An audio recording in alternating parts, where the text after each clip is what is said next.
Okay. Agenda. Yeah, I'm pulling it up here. So what we usually do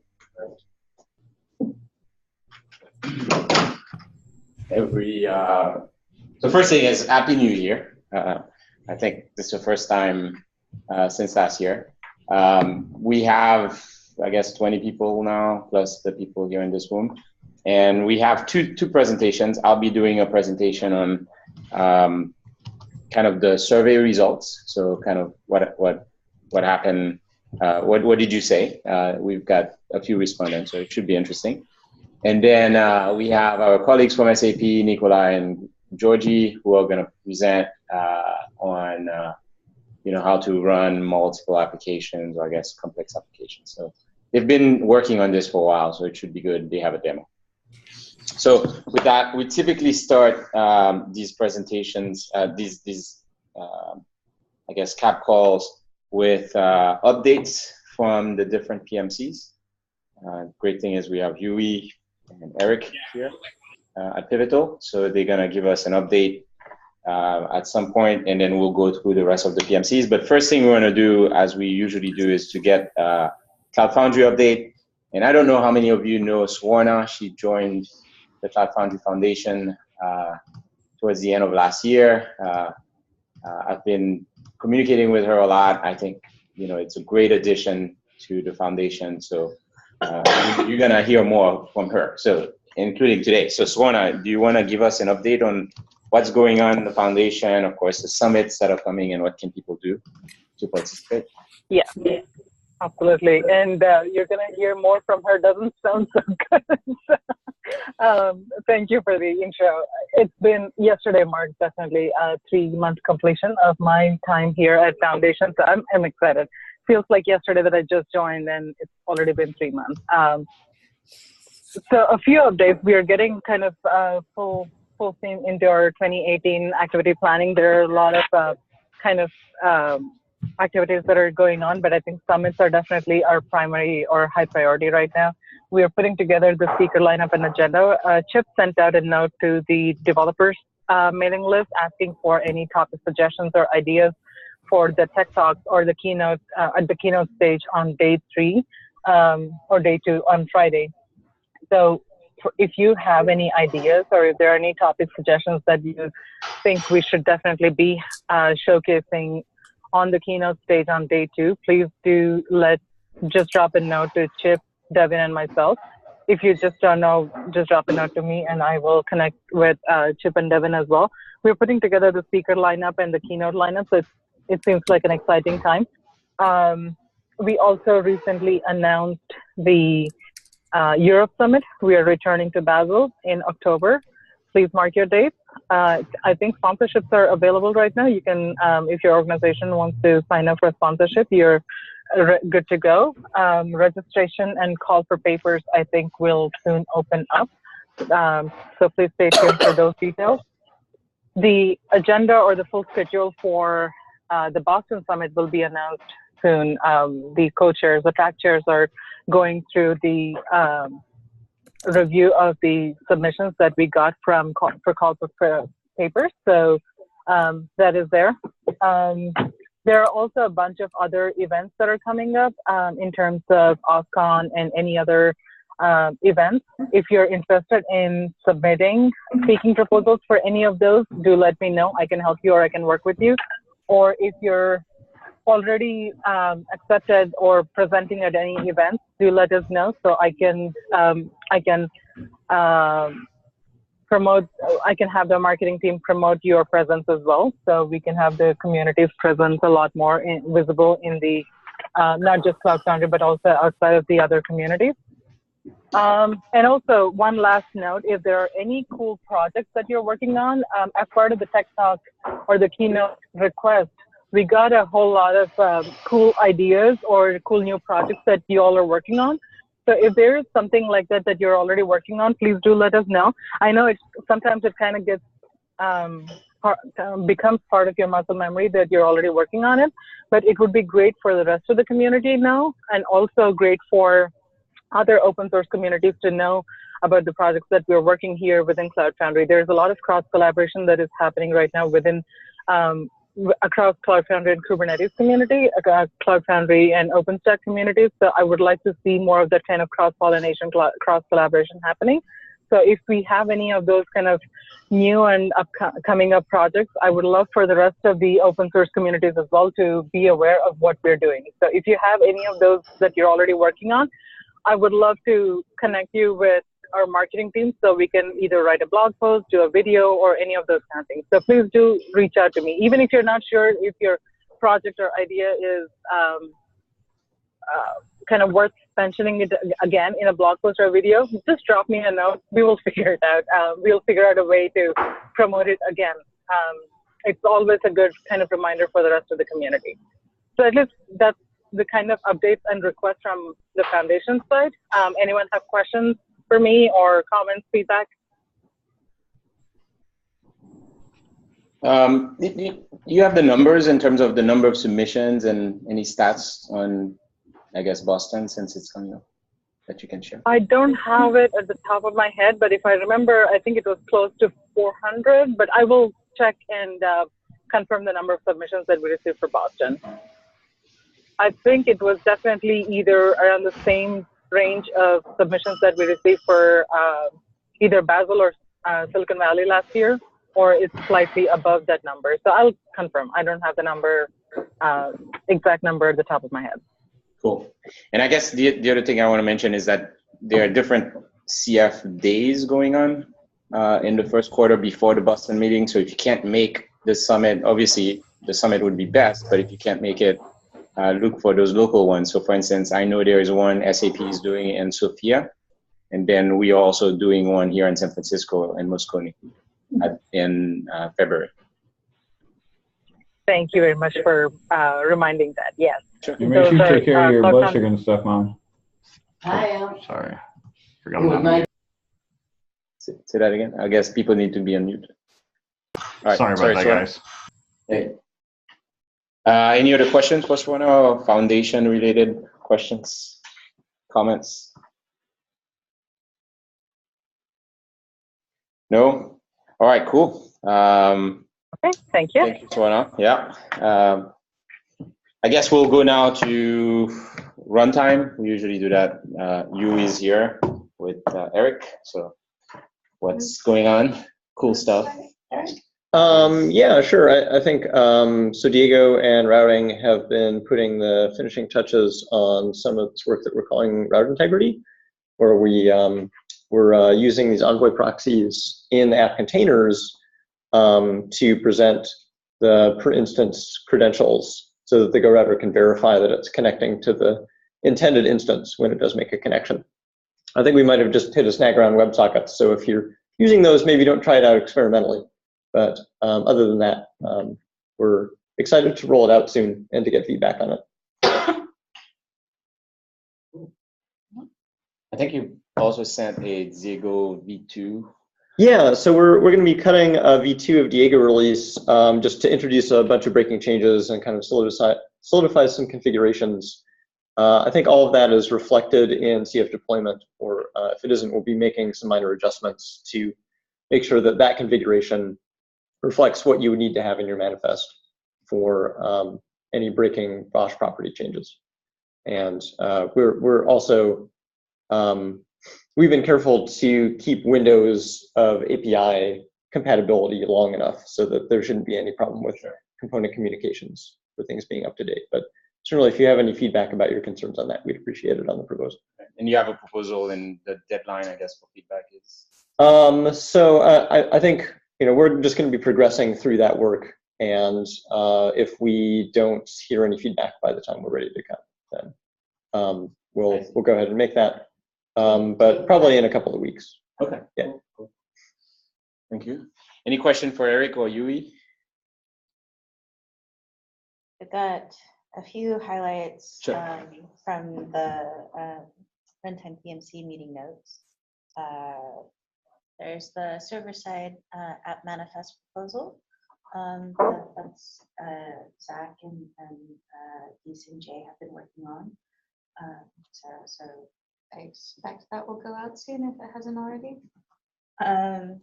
The CLI team is also deprecating a few things in the app manifest. They put together a blog about why and what things they're planning on deprecating. So check that out as well. Let's see what else. The Garden team is very excited about the xenial stem cell that's coming, that the BOSH team is working on. I don't believe it's there's a published final version of that yet on BOSH.io, but the Garden team is very much looking at the new kernel that's available in xenial stem cell. Let's see other things. And the container networking team has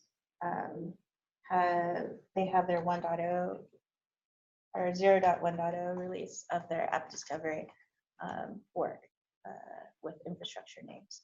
So those are all very cool things that people should check out. Yeah, thanks. And I think, as you mentioned, I guess this is for purposes of recording and people listening. Each one of the PMCs have notes. So if you are interested, you can just go and find that out. I'll put a link, I think, if it's not already there on the call, so you can go and find the details. So this is mostly for highlights so that you can know that this is happening. Like, for instance, Diego has a V2 coming. So if you're interested in that, you may want to pay attention to Eric's emails, don't ignore them, that kind of deal. All right. Let's see.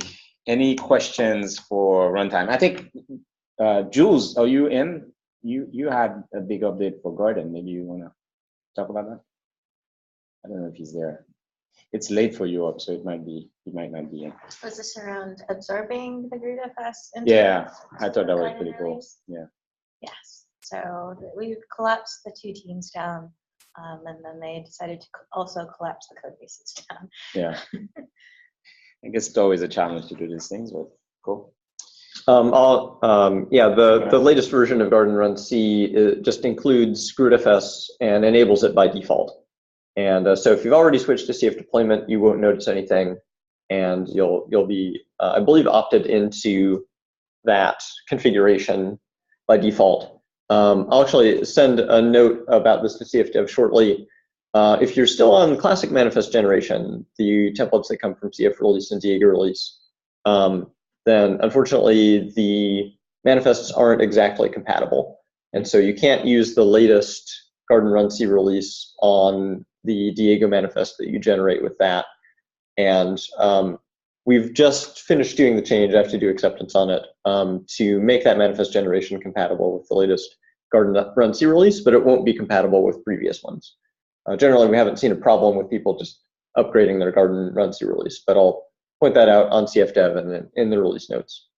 Again, there's no fundamental incompatibility with the releases. It's just the manifest generation that's a little clunky. But also take this opportunity to reprioritize your efforts to migrate to CF deployment, because all of that manifest generation system will stop being supported very soon. Yeah, I mean, you can't stress this enough. And maybe I'll talk to David, see if he wants to come next time and maybe be there in case people have questions and stuff. But generally, it's been very good, and I think most people are happy with it. Maybe that's the message. Yeah, no news, good news. Anyhow, I don't see any questions for Eric or Yui. I think I saw Adam. Adam, okay. I don't know if you wanted to highlight anything additional, Adam, for Logregator. You're on mute, so you may want to. Yeah, one thing that's actually we've had feedback from the community on, and we just want to make sure we educate on, is trade-offs around streaming of logs and log ordering, and how to use the timestamp to best achieve ordering techniques. I posted a post about this on the CF Dev list. There's a couple of kind of highlights here to note. One is that the CF CLI it does its best effort at ordering. It does that by batching logs and then displaying them and ordering based on the timestamp. But that functionality was removed in a previous version and only recently added back in. So I think it's 6.33.1 off the top of my head that has it. Again, if you look at that CF dev post, I have the specific version. So if you are seeing logs out of order on your CLI, might be worth making sure you grab the latest version. Additionally, if you work on a client, I just reach out to the Stratos team to make sure they know about ordering based on timestamp. But if you work on a client, it's a good idea to order based on the timestamp. It really improves the debugging experience for developers. So if you have any questions about that, LogRater team is happy to help. We have suggestions for syslog ingestion as well to make that work with the popular syslog providers. Okay, thank you, Adam. Any other questions? Remember, you can paste questions, I guess, on the CAB channel or on the agenda if you don't want to read it, and we'll read it for you. Nope. All right, we may have time for question towards the end. Okay, so next is gonna be, I guess, highlights from the BOSH community. I know Dmitryi is on the call. He can give us an highlight. DK? Hey. We can hear you. Well, we've been working on this thing called hot swap, continuing to work on it. It's touching some of the internals of the director, so we're making it carefully and adding appropriate tests and whatnot to backfill if anything is missing. You can read a little bit more about hot swap on BOSH notes, but this will also, in addition to helping to speed up some of the deployments, it will also help us to unblock some of the future changes to the director, where we're going to improve diffing, such that the diffing will show which VMs and persistent disk and all kinds of other stuff will be changing. So much more intense diff coming up. And then eventually it will also unblock this thing called granular deploy, which will allow us to be much more exact and not having to update any other instance that you've specified that you haven't specified on the command line, right? So this work will be unblocking some of the other larger pieces. You know, swing by the Slack channel to ask more questions if you're all curious. We also have been working on making some of the BOSH DNS production testing additions to our pipelines based on our PWS rollout. It's been quiet and good and boring, so we're adding a little bit of production data to our test suites to log down the behavior. And you know, we're rolling out BOSH DNS in all kinds of other places, including our commercial offering. What else has been going on? Fixing all kinds of bugs and whatnot. I know that software team has a few PRs to pull in there, so we're a little bit behind on that. Alibaba team has been quietly preparing their CPI reveal for the official support. They're very close, so that's another cloud provider that will be joining us.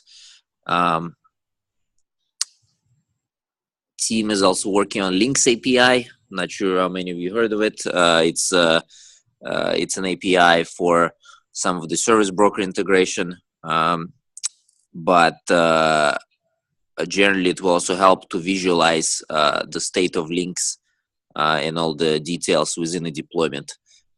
So one can write a tool that shows you all of the links within the deployment and how they you know, come together and cross deployments as well. Cool. Yeah.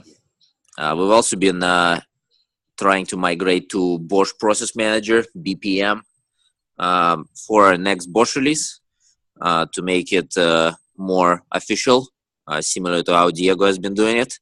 And I'm not sure when Eric will pull the trigger to say that the only way to run Diego is with BPM, but for BOSH, it will come in the next release. And of course, as you mentioned, the Xenial stem cells are still in progress, but slated to be released soon. We have a few things that we're still investigating to make sure that everything is working as expected. But overall, it seems to work. Okay. We're running the BPM for Diego on PWS at 10% right now. I think we're waiting on signal from Chris Brown and Aram and Jim Myers to if they're ready to go to 50 or 100%. I expect soon after we'll be able to, once they give that signal, we'll roll that out, and then CAPI release will follow, and then the other releases as well. Cool. Thank you, DK. Any questions? I'm trying to move along a little bit faster so we can give the speakers some chance, but thank you, DK. This is a great update. If you've never communicated with Dmitryi on Slack, you probably got a response from him, even though you didn't talk to him. So he's very good at keeping up on Slack. So whatever you need, ping him. All right, so Alex for Open Service Broker, maybe you can give us a quick update. Yeah, hey folks, so I'll keep it brief. All the notes are in the agenda anyway, but the main thing is the 2.14 version of the Open Service Broker API specification we're targeting for release in February.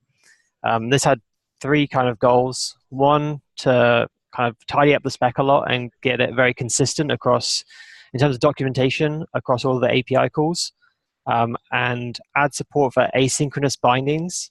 So this will allow you to do the same asynchronous behavior for create delete, but on bindings. We're finding some service brokers were finding it hard to do the binding operation within the kind of default timeout in Cloud Foundry, which is about 60 seconds.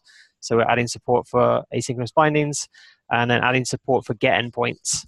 And this allows you to retrieve information about an instance or a binding, such as the configuration parameters that are used. So you can see both of the PRs in the links, and they're currently in this validation through implementation phase, which means platforms are implementing the specification proposal to see if this works in reality and can enable some new use cases in the platforms. So async bindings is now supported in Service Catalog, and get endpoints has just been kicked off by the Services API team. So we should see some experimental support in the platform soon for those. Also, we're creating an open API document for the service for the API. So this is almost ready to merge, or has just been merged. So you can go check that out, and use things like Swagger Pet Store to render it. Other interesting is broker actions is a thing that we're working on, and this is to enable use cases where brokers could offer actions on instances. So you might have an example. Restart service or stop service or backup service, restore service, and it's an extension mechanism to the API. So there's a really interesting proposal that's being driven by Google and Dell on this. And then final updates is we've got Scott Nichols from Google joining the PMC, and Andreas Garcia from Fujitsu's leaving the PMC, but we're in discussion with seeing if there's someone else from Fujitsu that's going to be joining the group. So yeah, that's a whirlwind tour of a Open Service Broker API and lots of links in the agenda. Cool, thank you, Alex. I don't see any questions, anything.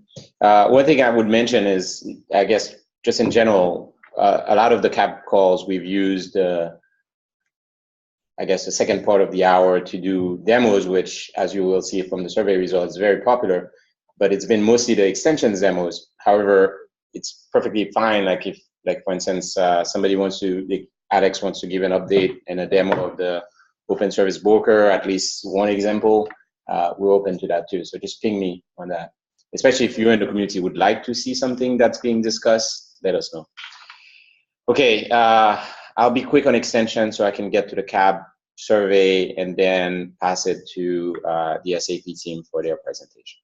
So on extensions, we have 2 new proposals that are coming down the pipeline, in addition to a few more that have been in the pipeline, but these are new to some extent. We have Stephen Levine, who did CF Local. He has one that he's trying to put together called CF Dev, and I guess you'll hear about it soon. And then composite application, which you will hear today. For Bacchus, the SAP team, which is leading it now, they've merged the broker as part of a Bacchus. So now in the code base, you will get also a service broker that you can use to spin up instances of a Bacchus. So that's pretty cool. They will try, I will try to have them do a demo in an upcoming CAB call because they've already requested it, and they have a nice UI to show also. So you know, if you've been interested in Abacus, it's worth it. Again, for people that are new, Abacus is the metering engine for Foundry, at least one of them. It's the open source version, and it's being used by SAP and IBM. And then the Stratos UI, which has generated a lot of buzz, there's a blog post that's coming up. We have our extensions notes, so you can get details from that if you go there. All right. If you have questions, paste it for me. What I'm going to do now is to switch it to my laptop so I can show you guys the survey results. Okay. So, and I'll try to use about 10 minutes for this. Make sure we all text Dr. Max in about. Well, look at the survey results. It's actually interesting. So at the end of the year, I'm trying to present, so give me a second. All right. At the end of the year, I sent out a survey. I made it short, brief, so that people can actually take it. So just 3 questions. And why do I keep getting this? And the goal was to kind of do a retro for CAB calls, right? Obviously, I've been running these things for 2 years. I also wanted to find out, hey, did people not want me, right? Or want something else, or want another format? I mean, I'm sorry, Dr. Max, you could cut. I just want it. So it was, you know, anonymous, just 3 questions, mostly just to collect feedback, right? And then also see what works and what doesn't work. So the questions were, if you've taken it, there's about 36 people that have taken it, or around that. You know, how often do you attend? Just so we can get a feel for, you know, attendance. What did you enjoy the most? Just so we can see some highlights, you know, what works well. And then, of course, constructive feedback. So I didn't want to say, what did you not enjoy? But instead, like, what would you do different? So these are the results. So first is that we got about 24 completed responses, but 43 responses. So I think some people like skip a question, and the way SurveyMonkey puts it is that they'll basically say that it wasn't completed, even though you answered 2 questions out of the 3. And I closed it yesterday around noon, so I don't think anything changed since. So what are the results? So for question 1, you can see about 25% actually attend regularly, and then there's a few that are attending. I mean, more than about half are attending here and there, and maybe about a third never. So I guess in the response, the constructive feedback, you're going to see a specific feedback on how we can maybe improve attendance, and there's a suggestion even, and maybe we can discuss it. So that's kind of the overall view of it. I'd rather it was 50% of the green, but we're not quite there yet. Maybe that's a goal for this year. The second question is, what did you enjoy the most? I kind of ran through the text, and I did this, and I'll show you another view of the results. But basically, project updates, people still like these a lot, and demos. So I would say those are the things. And then, of course, Q&As. There was a lot of pointers to discussions, the fact that people enjoy when there is an active discussion. Obviously, today we haven't had much questions, but those happen, and people enjoy them. This is I guess, a word cloud of. So the way I built this, and that's what I was doing right now, right before, you know, we started this meeting, is I took all the text from the responses, and then I just plugged them to a Wordle, and then that's what it generated. So you can see updates, community sharing, discussions, those are the highlights. What's this magical 2 in the middle? I know I could have removed it, but my bad. Thanks. I like Yes. Yeah. So this is what happens when you do it at the last minute. But the good thing here is I did not touch the text, right? I just took all the text from the responses, and that's what you're seeing. But here's a good one. These are the highlights. So I went through all the responses, and I picked 5 that I thought were really good. So we're going through them, not necessarily in order of what I think is the best. I just thought those 5 were great. So first thing is people said project updates. Like, so somebody answered project updates. Now, of course, there's project updates on all the other responses. Somebody said, I like sharing things I'm working on, which I guess is great. You know, we all do that. Feature presentations from guests. So that was a response. One more is, I guess, community project updates and extensions. I guess we're hearing that again. And is my friend Stephen Levine there? I don't know if he answered that, but I loved it. It says CF Local was, so somebody said CF Local was the highlight demo for me, concise, powerful, and well prepared. If you did not write this, Stephen, no, somebody loves you. Well, thank you. So that's the highlight. All right. So the next question, the last questions, I guess this is question 3, so a little typo here, is constructive feedback for 2018. And I think these are the things that came up that I thought was interesting multiple times. So some people asking folks to talk slower, just because we have an international team and some people don't necessarily speak English perfectly. So if you can, I guess, spend some time speaking slower, that would help. Some people were saying keep the format as is. People asked for the YouTube videos, so that's something I saw also. And then more demos, that's something that was very, very clear in the highlights. So I did also a word cloud for this, and you can see the results here.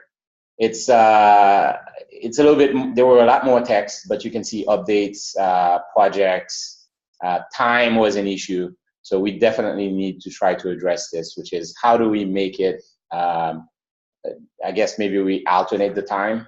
I'll try to see if I can run a specific question on the CF Dev to address that particular topic, because that came up multiple times. So in other words, this 8 a.m.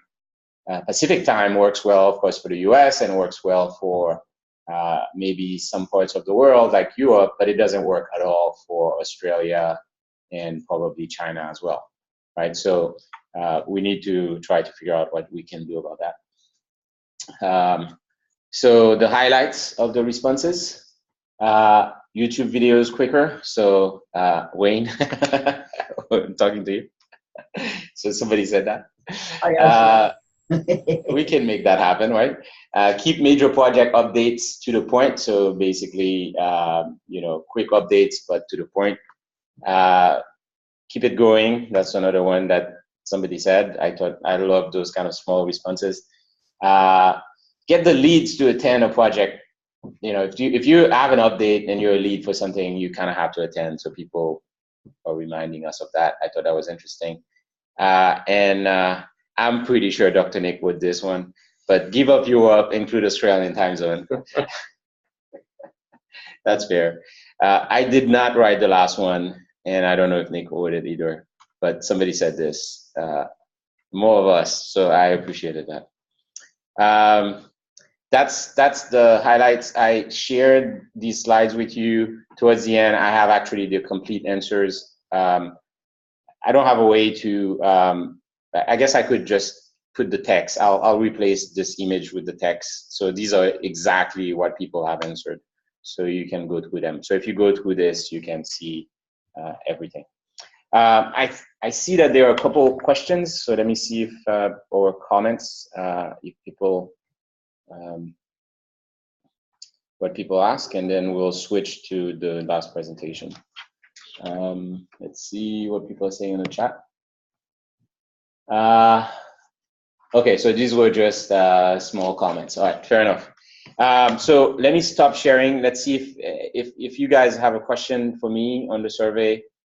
Please feel free to yell it now.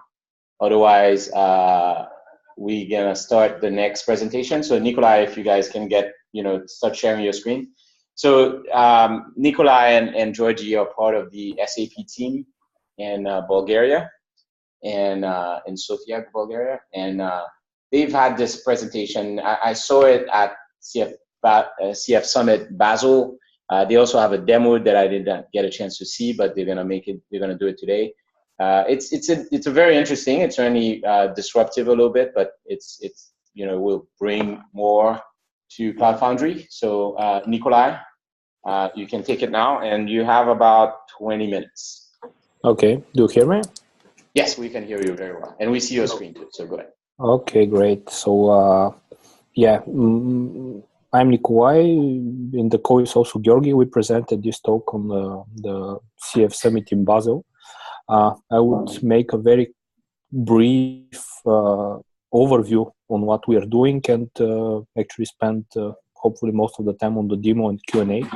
So what we are doing for 3 years now, we are actually working on lifecycle management for Cloud Foundry apps at SAP Cloud Platform, which uses internally Cloud Foundry. I'll start with a directly example. So I'm using this Spring music app as kind of a showcase of what we are doing. So it is kind of an extended Spring music app. It is like 2.0. By default, Spring music suggests one Spring boot app with some songs and albums functionality. But I've extended it to provide some additional music news. So here we have some internal news provider that is developed by my team, and some external that is I consume as a service somewhere else. So this thing here in the box actually are the components that my team is responsible for. So we see this pattern at SAP in many apps that we develop. So we have kind of structure of different apps that communicate to one another. They also have certain services that, again, we say that belong to the same lifecycle management unit. Actually, these artifacts share a version, could be packaged, etc. So we see certain challenges with these kind of applications. First of all, how to develop them possibly in one environment or in one coherent system. Then how to do these deployment specific configurations and distinguish between dev to prod to test environments. Possibly how to package and deliver this, because not always you just build from source and push from local environment. Then how to deploy, update, of course without downtime, and undeploy. So we came up with a declarative application model called multi-target application. Actually, this is a concept developed by SAP. And it is a declarative model where you can specify the content of your composite application. Actually, your apps and services are modeled as modules and resources, which have dependencies, certain provides, requires relations, etc. So this is the declarative model we work with, so on development to packaging to deployment time. So for this declarative model, actually for this we introduced the so-called descriptors, or actually they are standard YAML files, and we have two types of them. One of them is the so-called deployment descriptor that contains the static structure of your application, your apps, services, etc., their dependencies. But we also have this mechanism to provide deployment specific configuration, and we call it deployment extension descriptors. Just one look on the descriptor of our Spring Music app. Actually, this is all of it. and I would very briefly walk you through it and continue with the deployment of this composite app. What are the main things? We are introducing some additional metadata on top of the Cloud Foundry existing one. So we are actually adding application ID and version for the whole composite set of the apps and services here. We have the modules, which are actually translated to apps. We have certain parameters. Actually, all of that is available in the CF app manifest is also supported here. We could populate certain environment variables for the apps, and we have this interesting concept about provides requires relations. Actually, this way here we could expose configuration from one app and inject it to another app. So in this way, this news application that I've developed here, it is a Node.js app. It provides a URL and with the app URL /news. And here we also have this placeholder, which is resolved automatically to the application URL here. So this is kind of substitution dynamic by happening on deployment. Once I've provided this from one app, I then could require it for another app. So it is kind of this injection from provider to consumer. And this way we can outwire the different apps that constitute our composite application. So here I require the news provider, the URL, etc. So this would be made available as an environment variable at runtime in my app. Then we have resources, which are actually the services. They could be managed like PostgreSQL database here and user-provided service. These are also configured here. And this is one thing that I don't know on development time. So the URL of this user-provided service, it is something dynamic that I would specify when I deploy my app. Yeah, there are also configuration for service bindings, etc., but that is not that interesting. What is interesting is this extension descriptor. Actually, it contains the deployment specifics of my app. So I here could tune the memory instances. I mean, everything again that is available as app parameters. But here I'm also providing this concrete URL for my user-provided service. This news external URL here. Yeah, so these are the two manifests, and actually the last thing that I want to show before the demo is actually we introduce also this packaging format. Once you have the declarative model, once you have the var, jar, Node.js files, we introduce this thing called empty archive as a means to actually package and then distribute your application. So this is a jar compliant archive, jar spec compliant archive, which contains all the resources that I mentioned, the apps, this deployment descriptor, and we are actually using it for the deployment of these composite applications. Good. So what we introduce on top of this model, we introduced a CF CLI plugin, which accepts actually such kind of archive together with the possible extension descriptors containing deployment specific configuration, which is optional. And this plugin then calls a server style application with the goal to bring the application to the desired state expressed in the archive, right? So this server application talks mainly to the controller to read the current state and do the minimal step of set of operations to actually bring it up to the desired state. Yeah, going to the demo. I would possibly directly show you this archive. Actually, it is this is my packaged CF app.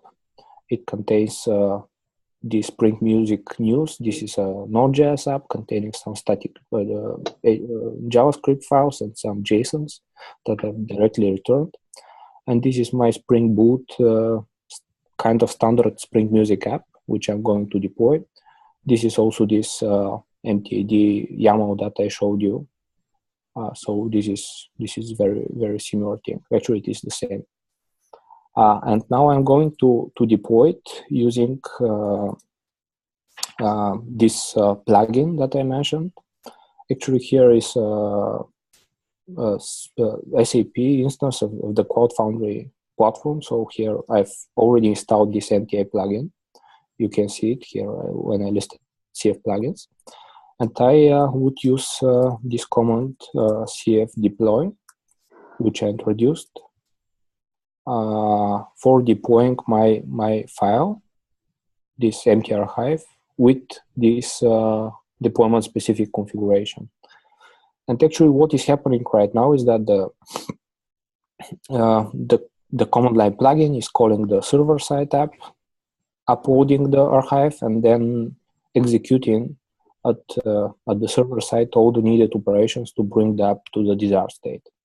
So you can see here there is an analysis of the existing services, the services that needs to be created. We are creating some user-provided services, some database services. Then we are analyzing applications, existing ones, things that are needed to be created, etc. So it is kind of a predefined deployment workflow with the goal to bring the app to the desired state. Actually, this is initial deployment. Apart from this process, we have also several other predefined workflows for a complete removal of the composite application, and also we have workflow for blue-green deployment of of the whole application, with certain ideas how to improve it, inspired by the Kubernetes rolling updates and actually rollbacks to previous versions, etc. So these are things on our plans. Okay, so I think we are on the last app, this Spring Boot app. It is Java based, and it takes some more time to load up. Possibly in the meantime, I could, yeah, I think it is staged and it is starting right now.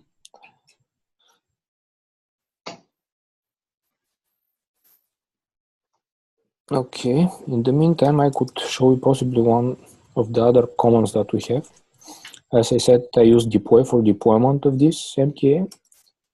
I could use MTAs to actually list the already deployed such kind of apps. And this is CF sample music. I could delve deeper into that with MTA and listing the ID. And this would give us the content in terms of apps and different services that are actually part of my composite application.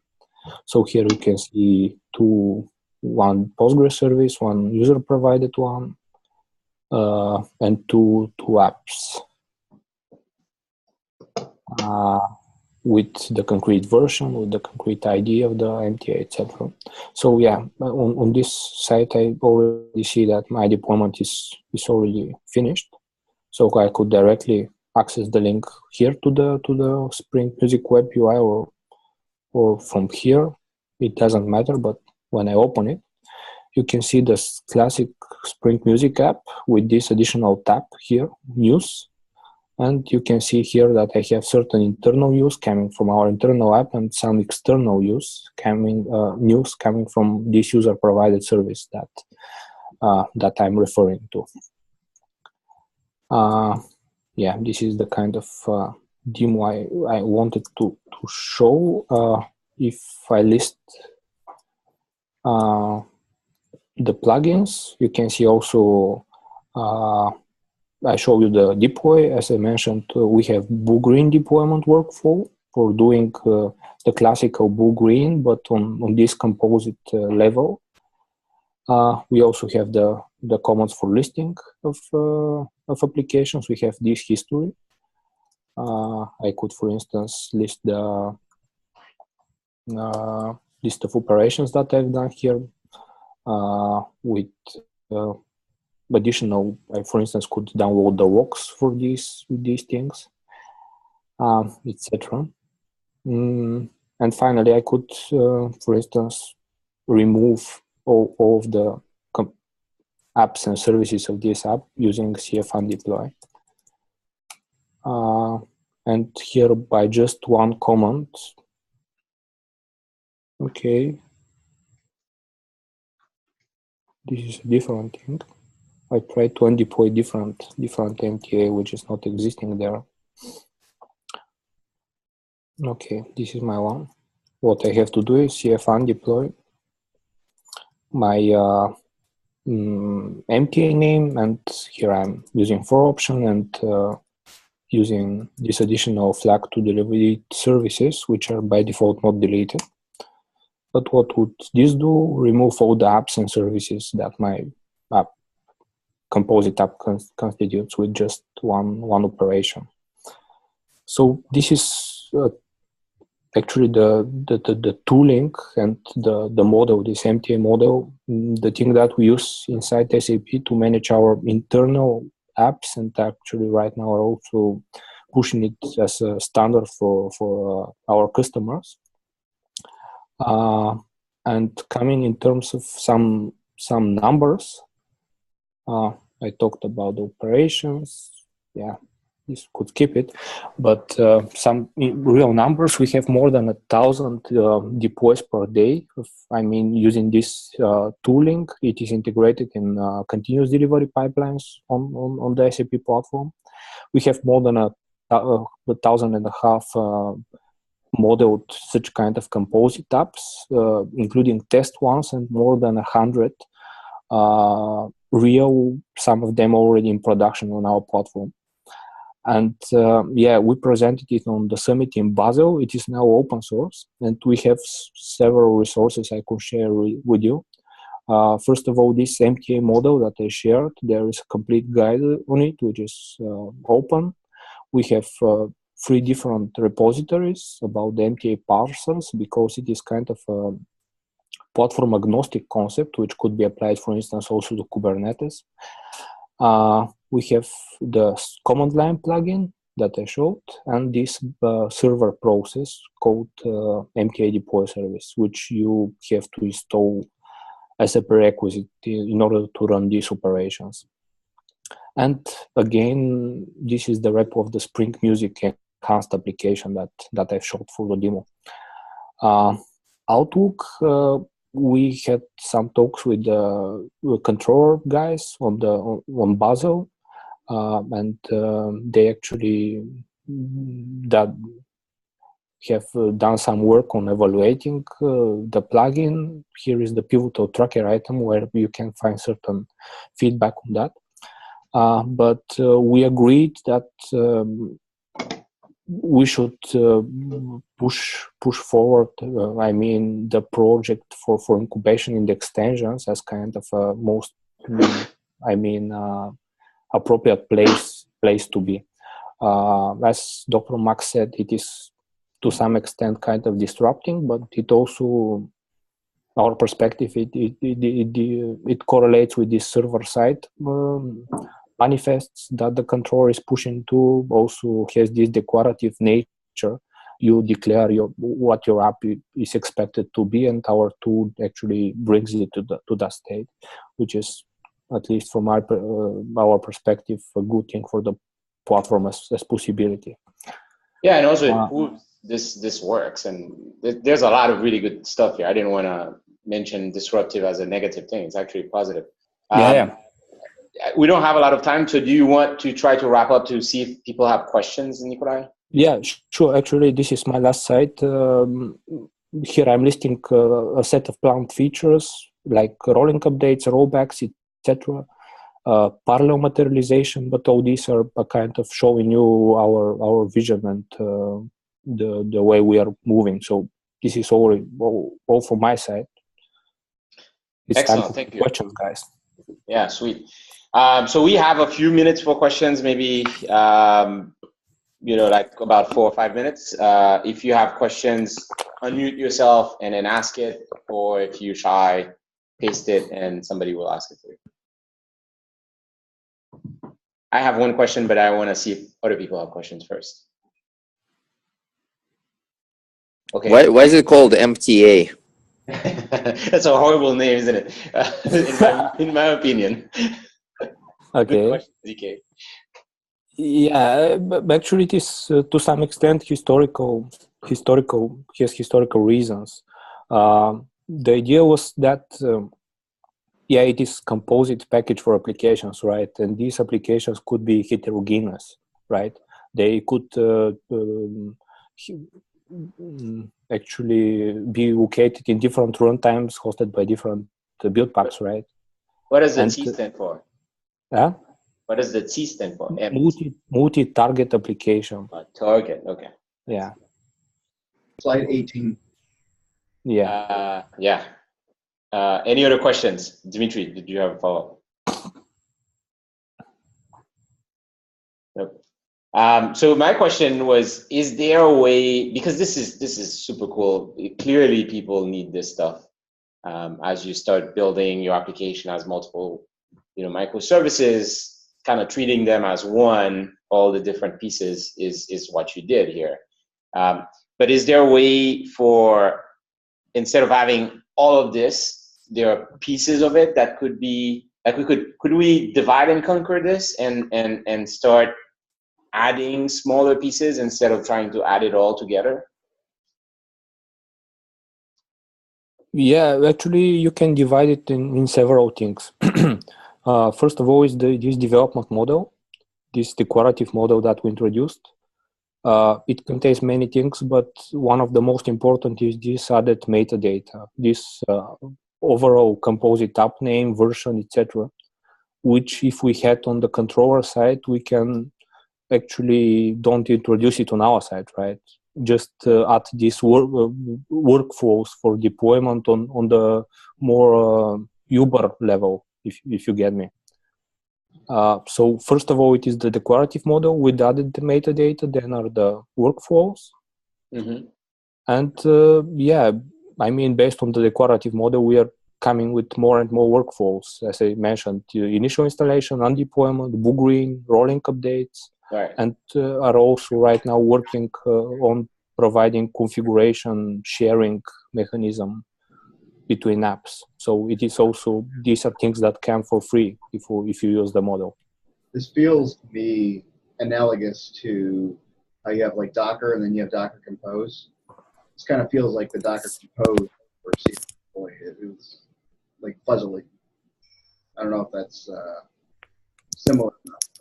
Yeah, it is a similar thing. Yeah, and I guess in some extent this is good for an extension because you are using, I assume you didn't modify anything in the core runtime of Cloud Foundry to support this. No, just deployed an app right. that talks to the controller. That's it. So cool. One more question I have for you. Are you setting up with the new CF, I guess, network, container networking? Are you setting up networks between the different apps so they can talk to each other through those networks versus the regular? Yeah. Right now, the operations we do are actually in the same space. So you deploy your app, and actually this app is designed to, I mean, with the restriction to be in one space, right? Mm-hmm. So there is no cross space, networking, security groups, installation, etc. But you're using the CF network, container networking you're setting that up as part of your deploy so that the different pieces can actually go through that new network that was added, right? All the rules and everything. Have you seen CF container networking, right? Yeah, I know about it, but yeah. But here, I mean, the apps they interact directly via their public APIs. So this piece is I mean, not used by API calls from our tool. Right. Maybe an extension, I guess, or an improvement would be, as part of the deployment, maybe in the model, you can specify that you want those to communicate if there's not enough information, and then as part of this, you use the container networking to set up a network. And so. Sure, but I mean, right now we have are kind of keeping up with the innovation of the platform, and adding support for declarative creation of service keys, service tags, plan support for the one-off tasks in V3. Yeah. So the container networking is a thing that we are going to add, but any new feature in the platform, we need to support it via this declarative model as well. Yeah, cool. No, cool. Okay, let's see if there are any questions. I don't want to dominate this here. I don't see any question on the Slack. So if you have a question, you're going to have to unmute yourself and ask it. No? And yeah, I forgot to mention that we already have a kind of rough project extension proposal, which we should kind of formalize and probably follow the standardized process, right, Max? Yeah, absolutely. I mean, let's make sure we have a proposal and start getting people to digest this. There's a lot to digest here, right? And if you could click on slide 28 again, I think this is very important. I mean, obviously SAP is, Fortune 500 company, and they are using it and they are proposing this. So I think you should pay attention if this is interesting to you. And hopefully we'll get some kind of a proposal shared soon. So if you have feedback, you can send it directly to Nikolai. Obviously, the CAB channel is always a good place also for additional discussions. We look forward to talking to you in February. We already have 2 talks scheduled, so I will announce this soon. If you do want to have a talk, we welcome your suggestions. Do send me an email so that I can start planning you for March and then subsequent months. And register for the summit. Come see us in Boston. I hear there's great clam chowder there. It's one of my favorite things. And lobster. Take care, everybody. They might be champions too, so that might be a good thing. All right. Bye-bye. Cheers. Bye-bye. All right, see you later.